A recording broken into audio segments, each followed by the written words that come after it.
The presidential election of 1800 was one of the most contentious in our young nation's history. Federalist President John Adams fought for re-election, but it became clear that the Anti-Federalists, led by Democratic Republican and Vice President Thomas Jefferson, would take the office. Meanwhile, in an effort to preserve the influence of the party, the Federalist-led Congress passed the Judiciary Act of 1801, now known as the Midnight Judges Act, which reorganized the federal judiciary, and the District of Columbia Organic Act, both of which created dozens of new judgeships and justiceships. Adams spent the next few weeks, his last in office, appointing dozens of Federalists. These appointees became known as the Midnight Judges and the Midnight Justices of the Peace.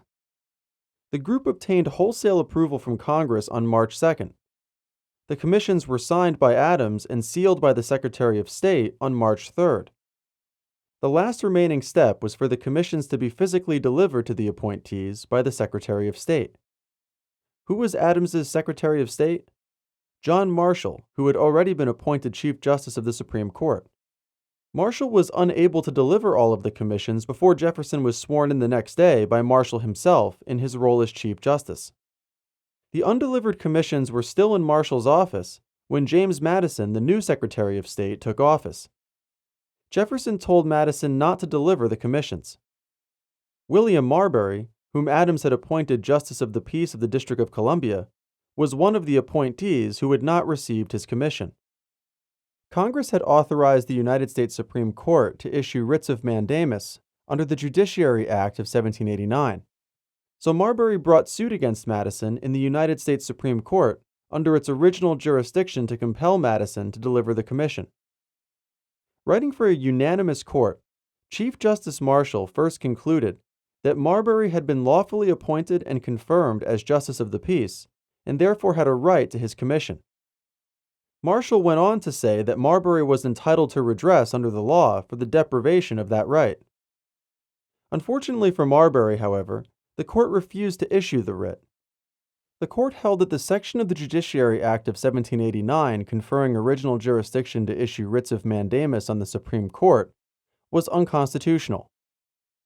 The court found that this provision was at odds with Article 3 of the Constitution, which specifically lays out the Supreme Court's original jurisdiction, though it empowers Congress to pass laws related to the court's appellate jurisdiction.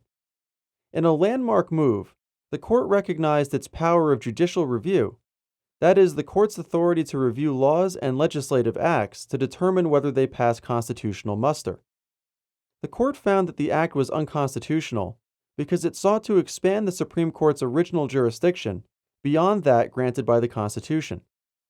The court declined to exercise jurisdiction over Marbury's claim.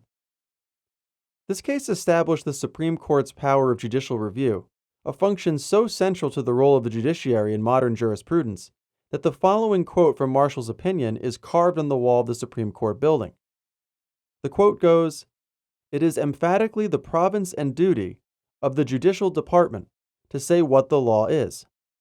Though judicial review was not a new idea, this case firmly ensconced the principle in American law. Marbury v. Madison remains one of the most important cases in American jurisprudence. If you found this video helpful, you can explore all of our content by visiting us at Quimbee.com.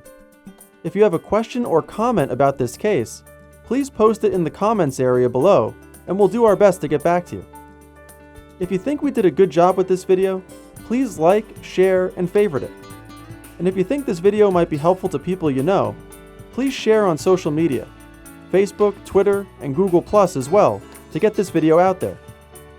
If you haven't done so already and you enjoy watching videos on this channel, click on the red subscribe button just below this video so you can get all the latest updates.